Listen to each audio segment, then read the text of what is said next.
जब अंतरिम बजट निर्मला सीतारमण जी के द्वारा पेश किया गया तो ऐसे में महिलाओं के लिए उसमें एक अहम हिस्सा था।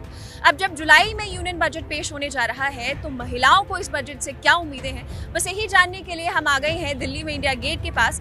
तो चलिए चलते हैं महिलाओं के पास और जानते हैं कि इस बार के बजट को लेकर महिलाओं को इससे क्या उम्मीदें हैं। पेंशन होना जरूरी है, क्यों बोले तो बाद में हमारे हस्बैंड नहीं देखे, बच्चे नहीं देखे तो कौन देखना हमारे को। क्या बच्चों को नौकरी मिलनी चाहिए। आई थिंक जैसे इन्फ्लेशन बढ़ रहा है वैसे अपॉर्चुनिटीज भी बढ़नी चाहिए। तो आप कह रहे हैं कि सुरक्षा के लिए भी सरकार को फंड देना चाहिए। देना चाहिए। इस बार जो बजट पेश होने वाला है उसको लेकर आपकी क्या उम्मीदें हैं? कोई दाल चीनी दूध दही कुछ सस्ता महंगा आप चाहते हैं? एलपीजी के कनेक्शंस को लेकर एज अ हाउस वाइफ अगर आप हैं तो क्या आप उम्मीदें रखती हैं बजट को लेकर? क्या है, सस्ता ही होनी चाहिए। सारी चीज़ महंगाई हो रखी है। दाल देखो 180 रुपये किलो है और साग सब्जी देखो टमाटर 180 रुपये किलो हो गए, तो थोड़ा सस्ता ही होनी चाहिए ना। यूँ ही बैठे हैं, उनको जॉब मिलना चाहिए, है ना भाई। और इतने पैसे लगा रहे माँ बाप, तो थोड़ा तो वो होना चाहिए।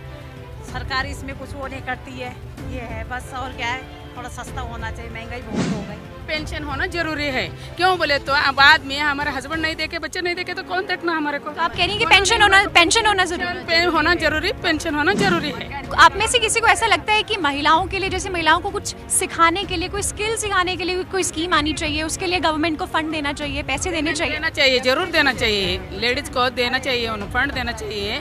घर में बहुत सारे औरत बैठे सो है, उनको काम करने को फंड होना जरूरी है। तो आप सबके घर में बेटियां होंगी, बेटे होंगे, बच्चे होंगे, आपको लगता है कि उनकी शिक्षा के लिए, उनके एजुकेशन के लिए पढ़कर बैठे हुए बहुत सारे युवक हैं, उन लोगों के लिए नौकरी नहीं है।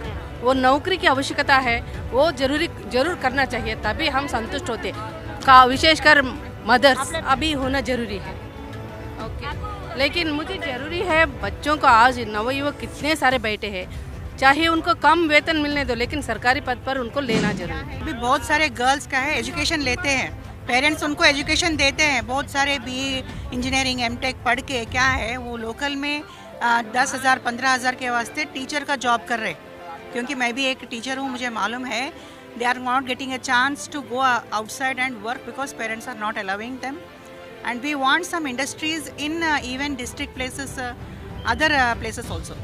Okay. At least, and even for the women who are uneducated, for them some small scale industries, cottage industries and all. Not only we see that only in Maharashtra we find.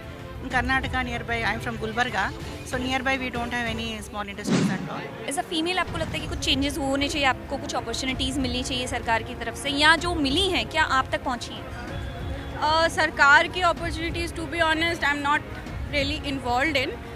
Other than that, as a female जो perspective है, I think it's pretty much good. मतलब I think females are getting the opportunities and उस पर बहुत ज़्यादा wait डालने की ज़रूरत नहीं है। हाँ, टैक्स लाइक इंडिया का education tax is too much. मतलब जर्मनी एंड इटली वगैरह में education is totally free. I am not asking it to be free. Inflation is increasing, so that the GDP should increase as well. That's all. The women in Delhi definitely seem to be having strong expectations from the budget. That's it for today's video. We'll see you in the next one. Till then, keep watching ET Now for more budget-related updates. For more of such videos, do like, share and subscribe to ET Now Swadesh.